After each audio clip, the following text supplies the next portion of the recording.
नमस्कार, स्वागत है आप सभी का। आइए शुरुआत करते हैं बुलेटिन की हेडलाइंस के साथ। पेरिस हमले के मास्टरमाइंड अब्देल हामिद अबाउद का कोई सुराग नहीं, फ्रांस की पुलिस का बयान। सेंट डेनिस में छापेमारी और गिरफ्तारियों से देश में बड़ा आतंकी हमला टालने का दावा। चालू मौसम में गन्ना किसानों को प्रति क्विंटल ₹4.5 की मिलेगी उत्पादन सब्सिडी। कैबिनेट की आर्थिक मामलों की समिति का फैसला, चीनी मिलों को गन्ना किसानों का बकाया चुकाने में मिलेगी मदद। भ्रष्टाचार और कालाधन बड़ी चुनौती, प्रधानमंत्री का भ्रष्टाचारियों से सख्ती से निपटने का ऐलान। कहा, आतंकवादियों की आर्थिक मदद पर लगे रोक।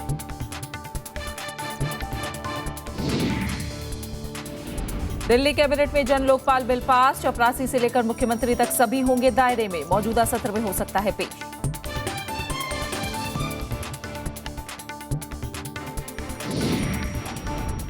दिल्ली हाईकोर्ट ने दी भारत और दक्षिण अफ्रीका के बीच आखिरी टेस्ट को हरी झंडी। जस्टिस मुकुल मुद्गल होंगे स्वतंत्र पर्यवेक्षक और डीडीसीए को एमसीडी का 50 लाख बकाया देने का आदेश। इन सभी खबरों पर नजर आएगी, विस्तार से नजर डालेंगे। लेकिन आइए शुरुआत करते हैं बुलेटिन की फ्रांस पेरिस हमले से जुड़ी खबर के साथ, जिसका संदिग्ध मास्टरमाइंड अब्देल हामिद अबाउद अब भी पुलिस की गिरफ्त से दूर है। फ्रांस सरकार के मुताबिक कल पेरिस में पुलिस कार्रवाई के बाद पकड़े संदिग्धों में अबाउद शामिल नहीं है। इस कार्रवाई में 2 लोग मारे गए, लेकिन उनकी पहचान नहीं हो पाई है। पुलिस का दावा है कि फ्रांस में और हमले की साजिश नाकाम कर दी गई है। शुक्रवार के आतंकी हमले से लोग उभरे भी नहीं थे कि ताज़ा गोलीबारी से पेरिस में एक बार फिर दहशत का माहौल है। उत्तरी पेरिस के सेंट डेनिस उपनगरीय इलाके में संदिग्ध की तलाश में पुलिस की घेराबंदी के बाद हुई गोलीबारी कई घंटों तक चली। इस दौरान इलाके में 7 धमाके भी सुनाई दिए। स्थानीय पुलिस की मदद के लिए सेना को लगाना पड़ा, जिसके बाद अपार्टमेंट में छिपे 2 संदिग्ध आतंकियों को मार गिराने में कामयाबी हासिल हुई। मरने वाले में एक महिला भी थी, जिसने विस्फोटक से भरी जैकेट में विस्फोट करके खुद को उड़ा लिया। 4h25, on a été réveillé par un bruit assourdissant, des coups de fusil, on entendait boum boum boum boum. Non, ça m'a réveillé, j'ai sauté du lit. Paris हमले के मास्टरमाइंड अब्देल हमीद अबाउद के फ्लैट में छिपे होने की खबर के बाद पुलिस ने ऑपरेशन शुरू किया था। इस दौरान पूरे इलाके को घेर लिया गया है। इलाके की परिवहन सेवा को अस्थायी तौर पर बंद कर दिया गया है। इलाके के सभी स्कूलों और कॉलेजों को बंद कर दिया गया है। एहतियातन लोगों को घरों में रहने की सलाह दी गई है। वहीं विमान सेवाओं के रास्तों में भी बदलाव किया गया है। Au moment où je m'exprime devant vous, une opération policière particulièrement périlleuse et lourde vient de s'achever. संयुक्त राष्ट्र महासचिव बान की मून ने पेरिस पर फिर से हुए हमलों की निंदा की है। Aucune revendication, aucune cause ne saurait pas justifier telle violence. इधर सीरिया में आईएस ठिकानों को निशाना बनाकर बमबारी और तेज कर दी गई है। इस ऑपरेशन में फ्रांस को अमेरिका और रूस का भी सहयोग मिल रहा है। फ्रांस ने भूमध्य सागर में अपना युद्धपोत भी रवाना कर दिया है, जो पहली बार रूस के साथ मिलकर आईएस के खिलाफ अभियान को अंजाम देगा। रूस के प्रधानमंत्री ने आतंकवाद को वैश्विक समस्या करार दिया है। Террористические атаки, которые только что пережили и Россия, и Франция, затронули весь мир. Распространение терроризма является глобальным вызовом всему цивилизованному миру. फ्रांस की पुलिस ने पेरिस हमलों में 9 लोगों के शामिल होने का दावा किया है। पुलिस ने सीसीटीवी फुटेज में 9 संदिग्धों की पहचान का दावा किया है। पेरिस में बीते शुक्रवार को अब तक के सबसे बड़े हमले में 129 लोगों की मौत हुई है। Bureau report, Rajya Sabha TV. आतंकी संगठन आईएसआईएस की तरफ झुकाव रखने वाले करीब 150 युवाओं पर सुरक्षा एजेंसियां नजर रख रही हैं। पीटीआई के मुताबिक खुफिया रिपोर्टों से खुलासा हुआ है, अब तक 23 भारतीय आईएस की तरफ से इराक और सीरिया में लड़ने के लिए गए हैं। इनमें से 6 की मौत हो गई है, जबकि 1 मुंबई वापस आ गया है। 15 सितंबर को संयुक्त अरब अमीरात ने 4 लड़ाकों को भारत भेजा था। इन पर आईएस से संबंध रखने का शक था।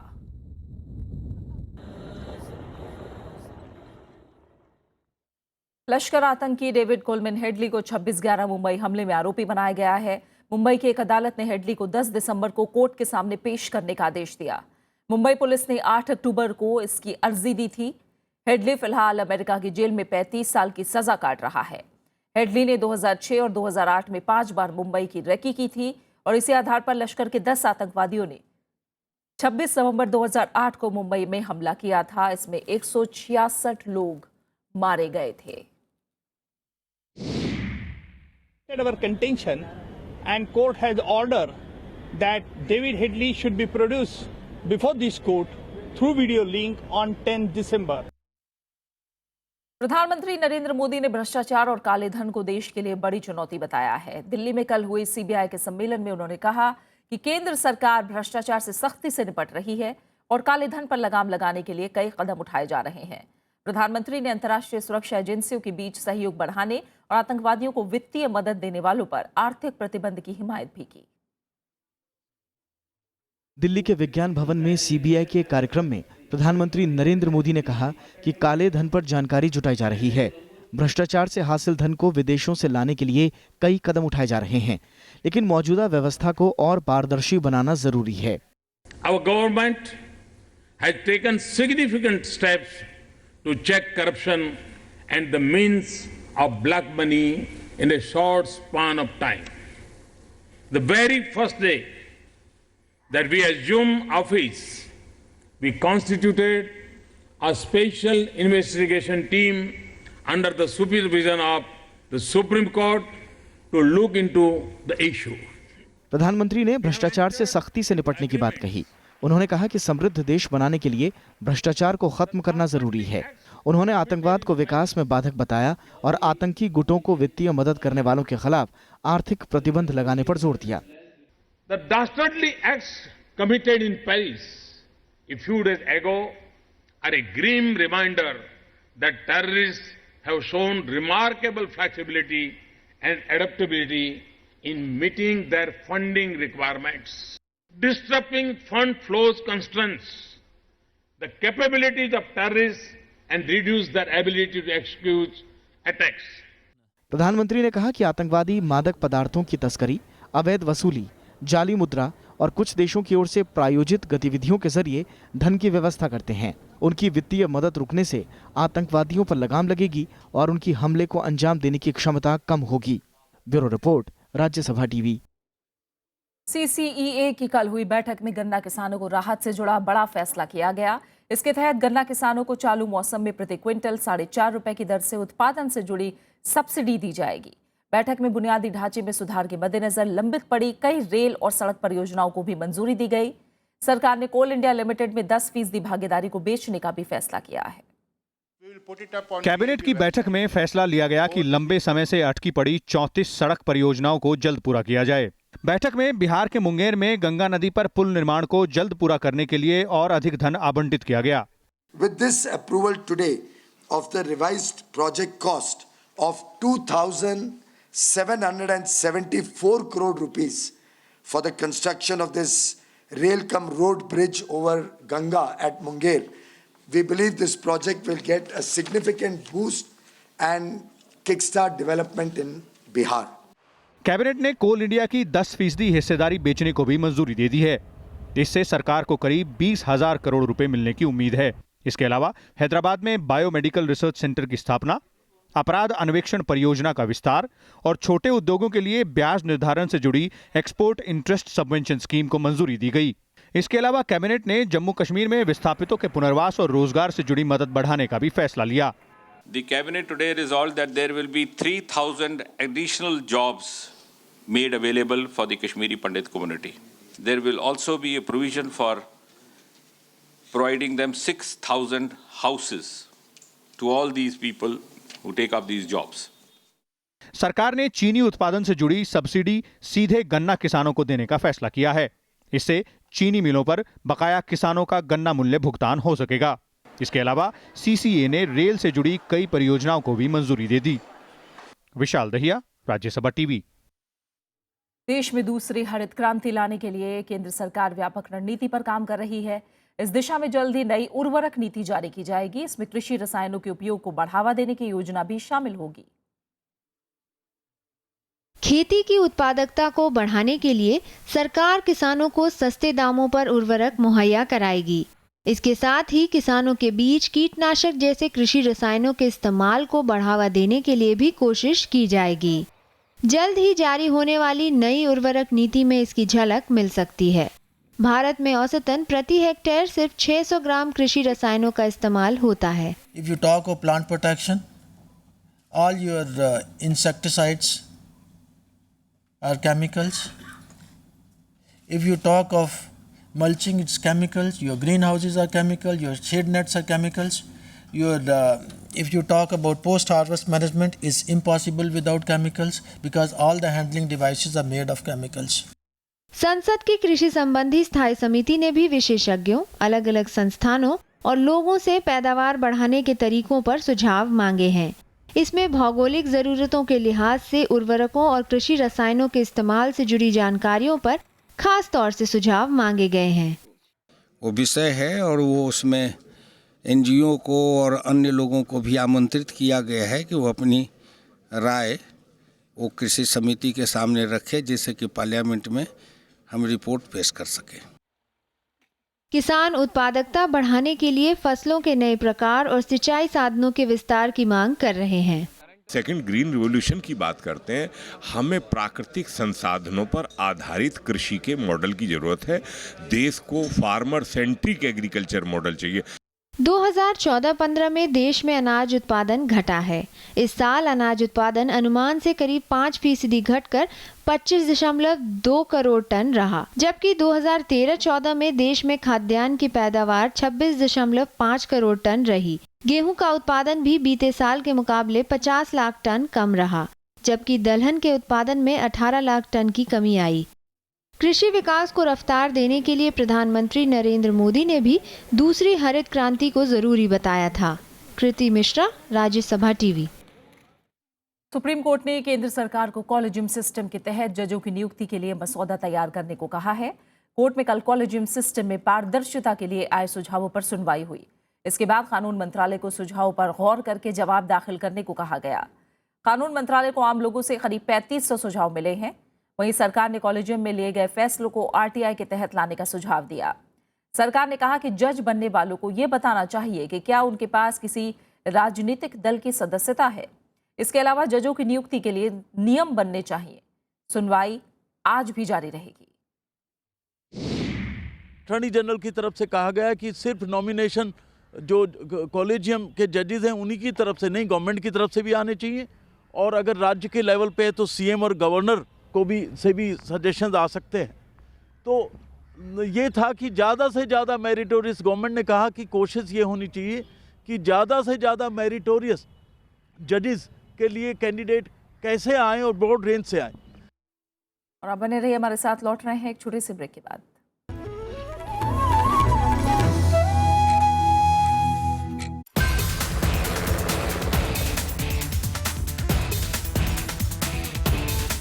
दुनिया का हाल,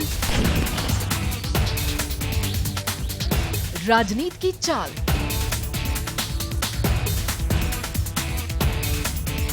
बिजनेस की रफ्तार,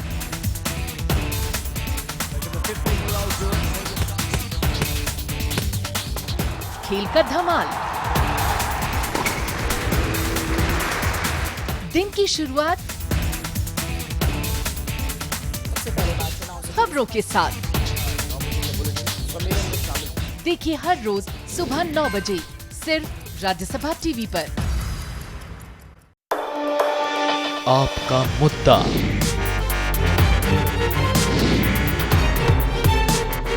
आपका हाथ,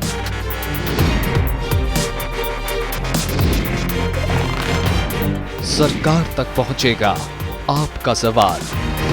राज्यसभा टीवी बनेगा आपकी आवाज।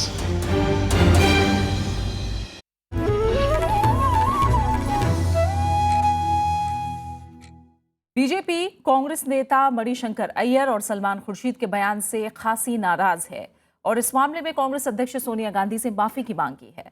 मणिशंकर अय्यर ने पाकिस्तानी चैनल पर बिहार चुनाव के नतीजों से पहले कहा था कि नरेंद्र मोदी के प्रधानमंत्री रहते भारत पाकिस्तान के बीच बातचीत नहीं हो सकती। बीजेपी ने पाकिस्तान चैनल पर कांग्रेस नेता मणिशंकर अय्यर के प्रधानमंत्री नरेंद्र मोदी से जुड़े बयान को राष्ट्र विरोधी बताया है। बीजेपी का कहना है कि इसके लिए कांग्रेस अध्यक्ष सोनिया गांधी को माफी मांगनी चाहिए। बीजेपी ने सलमान खुर्शीद के खिलाफ भी कार्रवाई की मांग की है। कांग्रेस से पूछना चाहते क्या कांग्रेस को मणिशंकर और सलमान खुर्शीद का वक्तव्य मंजूर है? क्या कांग्रेस की यही भूमिका है? अगर कांग्रेस की यही भूमिका है, नहीं है, तो या तो उन पर कार्रवाई करे, अगर नहीं है तो कांग्रेस अध्यक्ष सोनिया गांधी इस बेहद दुर्भाग्यपूर्ण और निंदनीय वक्तव्य के लिए दोनों नेताओं के माफी मांगे, सोनिया गांधी स्वयं माफी मांगे। सलमान खुर्शीद ने दोनों देशों के बीच बातचीत के लिए पाकिस्तान की पहल की तारीफ की थी और मोदी सरकार की ओर से सकारात्मक रुख न दिखाने का आरोप लगाया था। बीजेपी इसे कांग्रेस की हताशा बता रही है। कांग्रेस मोदी जी को हटाने के लिए पाकिस्तान से मदद मांग रही है। फिर पाकिस्तान का ही एंकर कहता है कि भाई ये तो आपको करना पड़ेगा। इस तरह की बातें करना ये देश के भावनाओं के साथ खिलवाड़ है। कांग्रेस दोनों नेताओं के बयान से किनारा कर चुकी है। Both Mr. Manishankar Iyer, and let me add here to prevent other questions, Mr. Salman Khurshid, have clarified in different ways. Some have denied it also. So that is one part of it, and you have seen it. संसद के शीतकालीन सत्र में कांग्रेस असहनशीलता का मुद्दा उठाने की तैयारी में है। ऐसे में बीजेपी मणिशंकर अय्यर और सलमान खुर्शीद के बयान पर कांग्रेस को घेरना चाहती है। श्याम सुंदर, राज्यसभा टीवी। दिल्ली सरकार ने जन लोकपाल विधेयक को मंजूरी दे दी है। कैबिनेट की कल हुई बैठक में इस पर मुहर लग गई। बैठक के बाद उप मुख्यमंत्री मनीष सिसोदिया ने कहा कि जिन जिन मुद्दों को लेकर अन्ना हजारे की अगुवाई में आंदोलन किया गया था, उन सभी मुद्दों को इस विधेयक में जगह दी गई है। इसके दायरे में मुख्यमंत्री को भी रखा गया है। विधेयक में मुख्यमंत्री से लेकर सरकार के छोटे बड़े सभी अधिकारियों की जवाबदेही तय की गई है। बिल के मुताबिक 6 महीने के अंदर जांच प्रक्रिया पूरी करनी होगी। साथ ही ट्रायल को भी 6 महीने के अंदर पूरा करना होगा। बिल मौजूदा सत्र में पेश किया जा सकता है। जन लोकपाल बिल के मुद्दे को आम आदमी पार्टी ने दिल्ली के चुनाव में बड़ा मुद्दा बनाया था।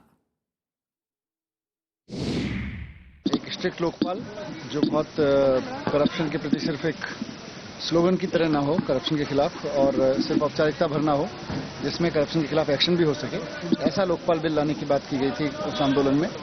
और वही अन्ना जी का लोकपाल दिल्ली के लिए दिल्ली जन लोकपाल बिल के नाम से आज कैबिनेट ने पास किया है, उसको हम लेके आएंगे। दिल्ली विधानसभा के शीतकालीन सत्र के पहले दिन ही कल गतिरोध देखने को मिला। सत्र की शुरुआत में पेरिस आतंकी हमले में मारे गए लोगों को श्रद्धांजलि दी गई। इसके बाद विपक्ष के नेता विजेंद्र गुप्ता ने सदन में विश्व हिंदू परिषद के नेता अशोक सिंघल को श्रद्धांजलि दिए जाने की मांग की। आम आदमी पार्टी के विधायकों ने इसका विरोध किया। दोनों पक्षों के बीच काफी देर तकरार के बाद मामला झड़प तक पहुंच गया।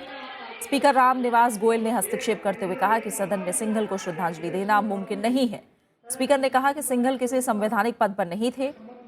बाद में आप विधायकों के विरोध के बाद सदन के ऑफिशियल रिकॉर्ड से सिंघल का नाम हटा दिया गया। महाराष्ट्र के सूखा पीड़ित इलाकों में नुकसान का जायजा लेने के लिए केंद्रीय टीम 2 दिन के दौरे पर है और औरंगाबाद क्षेत्र में इसकी शुरुआत की गई। राज्य सरकार ने महाराष्ट्र के 15,743 गांवों में सूखे की घोषणा की थी और केंद्र से 4,000 करोड़ रुपए के सहायता पैकेज की मांग की है। राहत पैकेज में करीब 3,578 करोड़ रुपए मुआवजे और करीब 314 करोड़ रुपए पानी के लिए मांगे गए हैं। पालतू जानवरों की देखभाल के लिए करीब 109 करोड़ रुपए की मांग की गई है। नुकसान के आकलन के बाद केंद्र की तरफ से 15 दिन के भीतर राहत राशि मिलने की उम्मीद है। वहीं तमिलनाडु में बारिश थमने से लोग राहत महसूस कर रहे हैं। उत्तर पूर्वी मानसून का असर कम हुआ है, लेकिन अभी भी चेन्नई समेत कई शहरों में लोग पानी के बीच रहने को मजबूर हैं। सबसे ज्यादा पीड़ित कांचीपुरम में धीरे धीरे हालात सामान्य हो रहे हैं। बारिश के बाद बीमारी फैलने के खतरे को रोकने के लिए प्रशासन की तरफ से एहतियातन कदम उठाए जा रहे हैं। चेन्नई में सभी स्कूल कॉलेजों को 22 नवंबर तक के लिए बंद कर दिया गया है।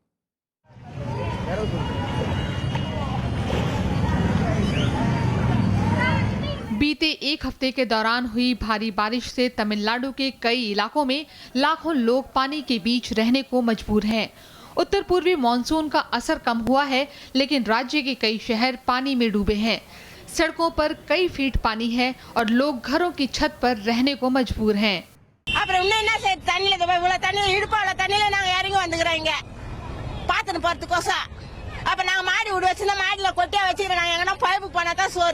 We can't able to buy anything, vegetables or fruits or something else.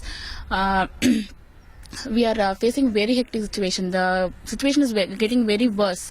Yesterday we don't have any water to drink. राहत और पुनर्वास के लिए अभियान तेज कर दिया गया है। गलियों और सड़कों से पानी निकालने की व्यवस्था की जा रही है। लोगों को सुरक्षित स्थानों पर ले जाने के लिए नावों का इस्तेमाल किया जा रहा है। सरकार के साथ साथ पार्टी स्तर पर भी राहत में हाथ बटाया जा रहा है। कांग्रेस कार्यकर्ताओं ने चेन्नई में पीड़ितों के बीच खाना और कंबल बांटे। कांग्रेस ने इसे बड़ी आपदा बताते हुए राज्य और केंद्र से राहत कार्यों को तेज करने की अपील की है। Both the central government and state government come to the help of the people, giving adequate assistance. We have seen people are homeless, they are jobless, lot of flooding is there. सेना, नौसेना समेत राहत और बचाव दलों ने चेन्नई और कांचीपुरम में 15,000 से ज्यादा लोगों को सुरक्षित जगह पर पहुंचाया है। नागपट्टिनम और रामेश्वरम में मछुआरों को समुद्र में नहीं जाने की चेतावनी दी गई है। The next 24 hours is concerned, it is likely to rain at many places. One or two places may experience heavy rainfall. We can reasonably expect heavy rainfall in the Ghat areas of the Western Ghats, in the districts of Nilgiris, Virudhunagar and Coimbatore. Tamil Nadu में भारी बारिश के बाद बीमारी फैलने का खतरा बढ़ गया है। इसे रोकने के लिए प्रशासन ने एहतियाती कदम उठाने शुरू कर दिए हैं। आंध्र प्रदेश के चित्तूर, नेल्लूर और कडप्पा जिलों में भी बारिश से भारी नुकसान पहुंचा। कडप्पा के रुथुकुंटा गांव में दीवार गिरने से 4 बच्चों की मौत हो गई। यहां 1000 हेक्टेयर से ज्यादा खड़ी फसल तबाह हो गई है। Bureau report, Rajya Sabha TV. Delhi के फिरोजशाह कोटला मैदान में भारत अफ्रीका के बीच आखिरी टेस्ट मैच खेला जाएगा। दिल्ली हाईकोर्ट के हस्तक्षेप के बाद दिल्ली टेस्ट पर छाए संकट के बादल अब छट गए हैं। दिल्ली हाईकोर्ट ने दक्षिण दिल्ली नगर निगम से डीडीसीए के मैच के लिए प्रोविजनल ऑक्यूपेंसी सर्टिफिकेट देने का आदेश दिया है। कोर्ट ने जस्टिस मुकुल मुद्गल को हुए इस मैच के बही खातों के साथ ही आयोजन संबंधी सभी मामलों के लिए स्वतंत्र पर्यवेक्षक नियुक्त किया है। कोर्ट ने लोगों की भावनाओं का हवाला देकर मैच की अनुमति दी। कोर्ट ने कहा कि दिल्ली में मैच नहीं कराकर लोगों और खिलाड़ियों को दंड नहीं दिया जा सकता। डीडीसीए को 2 हफ्ते के भीतर दक्षिणी दिल्ली नगर निगम का बकाया 50 लाख का प्रॉपर्टी टैक्स भी चुकाना होगा। DDCA is now getting occupancy certificate from MCD और उसके साथ साथ बाकी जो परमिशन है वो यूजुअली मिल जाती हैं। ये एक बड़ा हर्डल था और इसकी वजह से जो एक ऑब्स्ट्रक्शन था कि शायद मैच में कोई बाधा पड़ सकती है, वो आज दूर हो गई है। और अब DDCA को एक सिर्फ डायरेक्शन दी है कि जो कंप्लीशन सर्टिफिकेट लेने में जो कंप्लायंसेस करनी है वो 31 मार्च 2016 तक दे मस्ट इंश्योर। वहीं आईपीएल स्पॉट फिक्सिंग मामले में निचली अदालत से बरी हुए क्रिकेटर एस श्रीशांत, अंकित चौहान और अजीत चंदेला को अब हाईकोर्ट ने नोटिस जारी किया है। कोर्ट ने आरोपी बुकीज को भी नोटिस भेजा है। कोर्ट ने नोटिस दिल्ली पुलिस की अपील पर भेजा है। पुलिस ने दोषमुक्त हुए इन सभी के खिलाफ दिल्ली हाई कोर्ट में अपील की थी। इससे पहले दिल्ली के पटियाला हाउस कोर्ट ने आईपीएल के 6ठे सीजन में स्पॉट फिक्सिंग के आरोप में गिरफ्तार राजस्थान रॉयल्स के एस श्रीसंत समेत तीनों आरोपी क्रिकेटरों को बरी कर दिया था।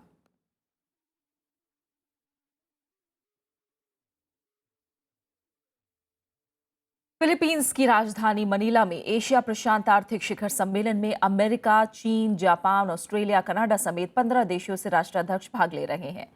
राष्ट्रपति बराक ओबामा ने सतत विकास पर आयोजित चर्चा में हिस्सा लिया। इस दौरान उन्होंने जलवायु परिवर्तन, आर्थिक वृद्धि बढ़ाने के उद्देश्य से संयुक्त कार्रवाई समेत कई दूसरे विषयों पर चर्चा की। वहीं चीन के राष्ट्रपति शी जिनपिंग ने एपेक में व्यवसायियों को संबोधित करते हुए कहा कि चीन की अर्थव्यवस्था में सकारात्मक सुधार किए गए हैं, जिससे विदेशी निवेशकों के हितों का ख्याल रखा गया है। पेरिस हमले को देखते हुए सुरक्षा के पुख्ता इंतजाम किए गए हैं। No nation is immune to the consequences of a changing climate. But with its many low-lying islands, It's coastal regions that are vulnerable to flooding and land loss. Few regions have more at stake in meeting this challenge than the Asia-Pacific region. विश्व हिंदू परिषद के संरक्षक अशोक सिंघल का कल निगम बोध घाट पर अंतिम संस्कार कर दिया गया। उनका मंगलवार को गुड़गांव के एक अस्पताल में लंबी बीमारी के बाद निधन हो गया था। इससे पहले दिल्ली के केशव कुंज स्थित आरएसएस कार्यालय जाकर प्रधानमंत्री नरेंद्र मोदी समेत कई नेताओं ने उन्हें श्रद्धांजलि दी। विश्व हिंदू परिषद के नेता अशोक सिंघल के पार्थिव शरीर को अंतिम दर्शन के लिए झंडेवालान स्थित राष्ट्रीय स्वयंसेवक संघ के कार्यालय में रखा गया था। प्रधानमंत्री नरेंद्र मोदी, गृह मंत्री राजनाथ सिंह, विदेश मंत्री सुषमा स्वराज समेत कई नेताओं ने अशोक सिंघल को श्रद्धांजलि दी। इसके बाद उनकी अंतिम यात्रा निकाली गई और निगम बोध घाट पर उनका अंतिम संस्कार कर दिया गया। उतना समर्पित जीवन जेके कोई उनकी पूर्ति कर सकेगा ऐसा बिल्कुल नहीं लगता। उनके श्री चरणों में मेरी बहुत बहुत भावभीनी श्रद्धांजलि।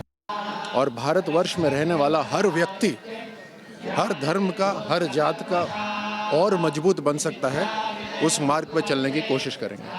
अशोक सिंघल का मंगलवार को लंबी बीमारी के बाद 89 साल की उम्र में निधन हो गया था। आगरा में जन्मे अशोक सिंघल 40 साल तक राष्ट्रीय स्वयंसेवक संघ के लिए काम करते रहे। बाद में उन्हें विश्व हिंदू परिषद का पदाधिकारी बनाया गया। 2011 में अशोक सिंघल विश्व हिंदू परिषद के अंतर्राष्ट्रीय संरक्षक बनाए गए। बात क्रिकेट की। भारत और दक्षिण अफ्रीका के बीच बेंगलुरु टेस्ट ड्रॉ हो गया। दूसरे टेस्ट मैच में बारिश के चलते कल 5वें दिन का खेल भी रद्द करना पड़ा। लगातार 4 दिन से बारिश की वजह से एक भी गेंद नहीं फेंकी गई। 4 मैचों की सीरीज में भारत 1-0 से बढ़त बनाए हुए है। तीसरा मैच नागपुर में 25 से 29 नवंबर के बीच खेला जाएगा। बीसीसीआई ने आखिरी 2 मैचों के लिए टीम में कोई भी बदलाव नहीं करने का फैसला किया है।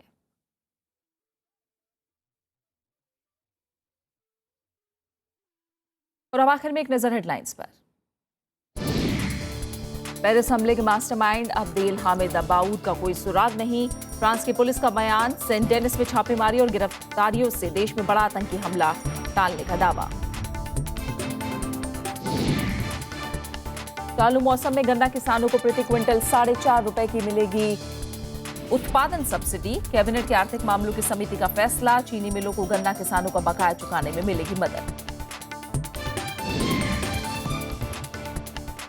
भ्रष्टाचार और कालाधन बड़ी चुनौती। प्रधानमंत्री का भ्रष्टाचारियों से सख्ती से निपटने का ऐलान। कहा आतंकवादियों की आर्थिक मदद पर लगे रोक। दिल्ली कैबिनेट में जन लोकपाल बिल पास। चपरासी से लेकर मुख्यमंत्री तक सभी होंगे दायरे में। मौजूदा सत्र में हो सकता है पेश। दिल्ली हाईकोर्ट ने दी भारत दक्षिण अफ्रीका के बीच आखिरी टेस्ट को हरी झंडी। जस्टिस मुकुल मुदगल होंगे स्वतंत्र पर्यवेक्षक। डीडीसीए को एमसीडी का 50 लाख बकाया देने का आदेश।